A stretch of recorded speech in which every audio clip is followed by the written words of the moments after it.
Assalamualaikum warahmatullahi wabarakatuh. Kaifa halukum ya talamid? Alhamdulillah bi khair. Ya, bagaimana kabarnya anak-anak pada hari ini? Alhamdulillah, semoga semuanya baik-baik saja, sehat semuanya ya. Jangan lupa selalu jaga kesehatan, makan sayur, buah, berolahraga, dan selalu patuhi protokol kesehatan COVID-19. Baik, hari ini bertemu dengan bahasa Arab ya. Fi hadzal yaum nahnu sanadrus al-lughatal arabiyyah fil maudhu' fi'lul madhi ya. Jadi hari ini kita akan belajar bahasa Arab dengan judul fi'il madhi. Apa sih fi'il madhi itu? Mari kita sama-sama belajar bersama Ustazah Afrilia ya. Oke.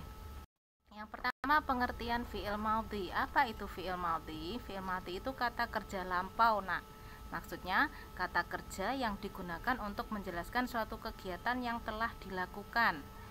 Sedikit berbeda dengan bahasa Indonesia. Kalau bahasa Indonesia, ketika kita mengatakan belajar, hari ini ya belajar, kemarin belajar ya.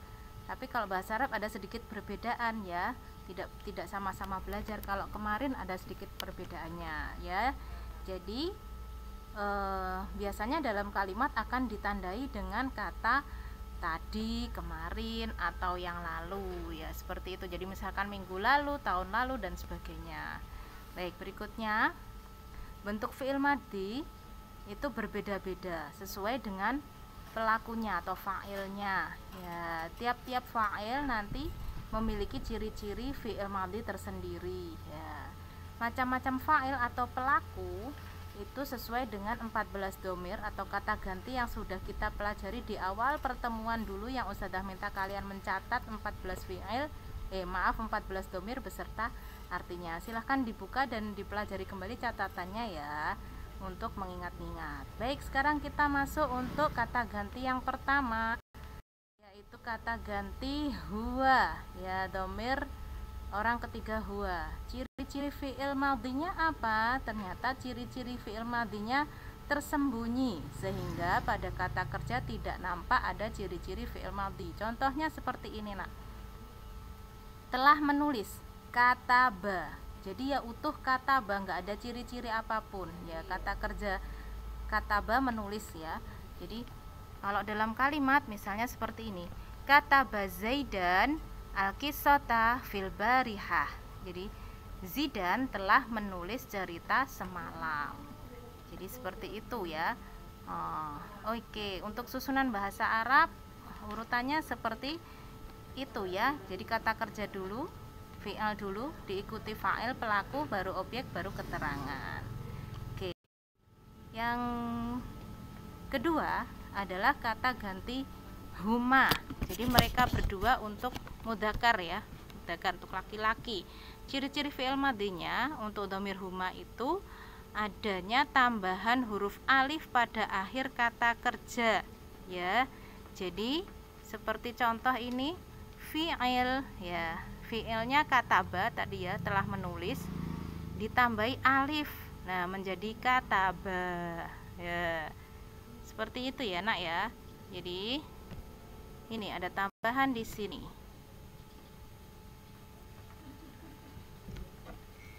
Ada tambahan di sini ya. Di belakangnya ini ada kataba. Nah, ini ya. Ini ya. Oke. Ini lalu ada alif, ada kataba di belakangnya. Jadinya seperti ini ketika masuk ke dalam kalimat. Nih, oke. Yang berikutnya adalah, paham ya? Jadi kata Zaidan wa dzaki al-qissata fil barihah. Kalau dalam kalimat menjadi seperti itu. Kataba karena orangnya Zidan dan Zaki. Nah, Zaki dan Zidan itu kan dua anak laki-laki ya. Maka memakainya kataba. Nah, ada alif lam. Enggak kataba sama seperti huwa tadi yang satu orang, tapi ada alif di belakangnya kataba karena ada dua orang laki-laki. Oke ya, bisa dipahami. Oke, masuk next adalah fi'il madhi untuk hum. Hum ini mereka, berarti jamak ya, lebih dari dua orang ya. Ciri-cirinya itu kata kerja ditambahi wawu sukun alif. Nah, contohnya seperti ini. Kata kerja kataba, telah menulis, ditambah wawu sukun alif, ini tambahannya. Nah, menjadi katabu. Nah, kita lihat di sini pelakunya murid-murid laki-laki ya, tilmiduna, berarti banyak ya murid laki-laki, karenanya menjadi katabu. Maka dalam kalimat menjadi katabu at-tilmiduna al-qisata fil barihah, murid-murid telah menulis cerita semalam ya. Karena di sini nih orangnya adalah tilmidun ya, pelakunya adalah tilmidun, maka dia memakainya katabu sebagai bentuk kata kerja jamak untuk laki-laki. Oke ya, lanjut. Berikutnya adalah yang perempuan. Sekarang yang mu'annas, dia mu'annas, hiya ya. Ciri-ciri untuk kata kerja lampaunya hiya itu adalah ditambahi tak sukun di belakang kata kerja. Nah, jadi contohnya seperti ini. Kata kerja kataba ditambah tak, tambah tak menjadi katabats. Nah, kalau masuk dalam kalimat misalnya dianya, dia perempuan di sini adalah siapa? Nabila. Ini orangnya Nabila karena dia orang perempuan maka menjadi katabats Nabilah al-qisata fil barihah. Maksudnya Nabila telah menulis cerita semalam. Nih ciri-ciri waktunya semalam ini ya. Semalam berarti kan tadi malam ya. Jadi karena Nabila dia perempuan, jadi Nabila sebagai dia perempuan, karena Nabila bukan saya juga bukan kamu, tapi dia Nabila ya. Jadi pakainya katabats. Oke, next. Paham ya? Oke. Berikutnya adalah huma untuk mu'annas. Huma ini 2 orang perempuan ya, 2 orang perempuan mu'annas. Bentuknya adalah ditambahi tak fathah alif, ta panjang. Jadi kata kerja ditambah ta. Apapun nanti kata kerjanya ya. Ini misalnya menulis. Kataba ditambah ta menjadi katabta. Ya, katabta. Maaf, katabata. Maaf ini ustadzah salah nulis ya, Nak. Yang betul katabata. Ba ya. Ini baknya. Baknya ini harusnya fathah ya. Fathah. Nah, kata bata ya, jadi ini harusnya kata bata Nabila, ini fathah ya, bukan sukun tapi fathah. Jadi kata bata Nabila wasalsa al-qisata fil bariha. Jadi 2 orang ada Nabila dan salsa, maka makainya kata bata. Kataba tambah ta sebagai ciri 2 orang perempuan. Jadi dilihat pelakunya ini, Nak ya. Berikutnya adalah kita masuk ke yang jamak. Jamak itu lebih dari 2 orang. Ini mu'annas, dia adalah hunna. Apa ciri-ciri kata kerja lampaunya hunna, fi'il madhinya hunna? Ciri-cirinya adalah ada tambahan nun fathah. Sebelum nun fathah huruf terakhirnya disukun ya. Jadi ini salah nulis lagi. Ini harusnya nun ya. Ada tambahan nun ya. Nun dan sebelumnya sukun. Oke, jadi kataba huruf terakhirnya ini dikari harokat sukun terus ditambahin 6, jadi kata bekna.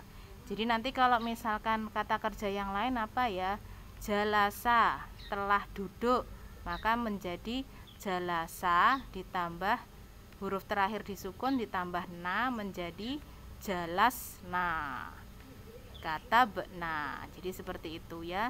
Di sini kita lihat orangnya siapa, pelakunya siapa, fa'ilnya. Oh, ternyata fa'ilnya siapa ini, Nak? At-tilmidats. At-tilmidats itu murid-murid perempuan. Berarti kan banyak ya murid-murid perempuan. Nah, pakainya kata kerjanya kata be'na, pakainya hunna ya, ciri-ciri hunna. Jadi murid-murid perempuan yang banyak itu kan sama dengan hunna, sama dengan mereka perempuan. Jadinya kata be'na at-tilmidat al-qissata fil barihah. Murid-murid perempuan telah menulis cerita semalam. Baik, untuk pertemuan kali ini Ustadzah cukupkan dengan kata ganti orang ketiga dulu ya. Baik, kita simpulkan dulu ya untuk yang kata ganti orang ketiga. Kesimpulannya adalah fi'il madhi untuk yang mudzakkar Ustadzah beri warna biru ya, biar menarik ya, biar membedakan dengan yang muannas. Mudzakkar Ustadzah beri warna biru. Ciri-ciri yang pertama untuk huwa itu fi'il madhinya tersembunyi. Ciri-ciri fi'il madhinya tersembunyi kalau untuk huwa. Jadi kata kerja itu sendiri ya, tidak ada tambahan. Yang berikutnya adalah huma untuk mudzakkar. Huma untuk mudzakkar itu kata kerja atau fi'il. Fi'il itu kata kerja ya, Nak, ditambah alif di belakangnya menjadi fa'ala ya. Jadi fa'ala. Fa'ala ini bisa berganti-ganti, kata jalasa, qara'a ya, menulis, membaca, duduk, belajar, darosa dan sebagainya. Jadi fi'il ini bisa berubah-ubah ya, apapun nanti kata kerjanya, apakah membaca, menulis, duduk, makan, belajar dan sebagainya. Yang berikutnya adalah hum. Hum mudzakkar, mereka berbanyak, lebih dari 2. Itu ciri-cirinya kata kerja atau fi'il ditambah wawu sukun alif di belakangnya menjadi fa'alu. Jadi kalau misalkan mereka belajar, telah belajar itu darosa ditambah wawu sukun alif menjadi darosu. Nah, seperti itu. Yang berikutnya adalah yang mu'annas. Nah, mu'annas Ustadzah beri warna pink. Ustadzah beri warna pink biar kelihatan kalau itu mu'annas ya. Yang pertama hiya. Hiya ciri-ciri fi'il madhinya kata kerja ditambah tak sukun ya, fi'il atau kata kerja ditambah tak suul menjadi fa'alat.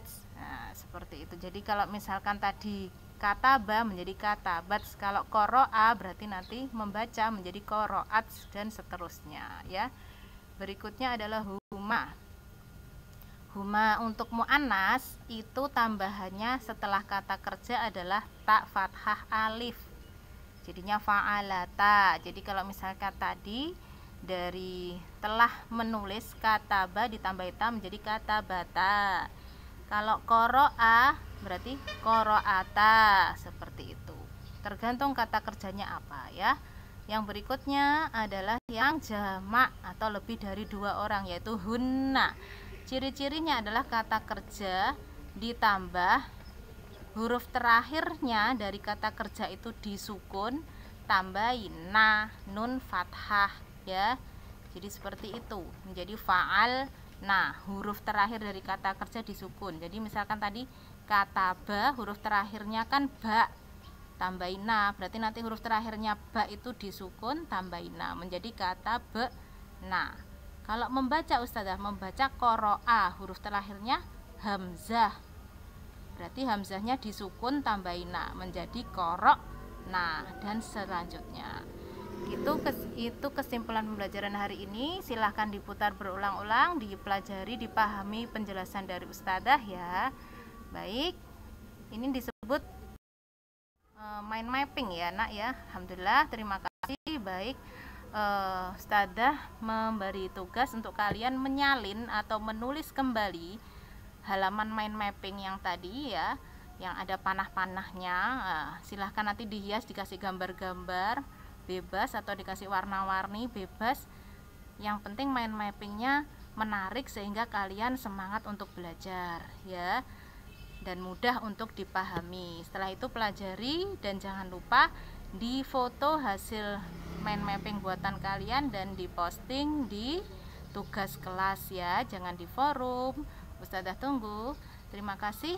Baik, untuk pertemuan ini kita cukupkan untuk kata ganti orang ketiga. Di pertemuan berikutnya akan ada kata ganti orang kedua dan orang pertama. Jadi kita bergelombang ya.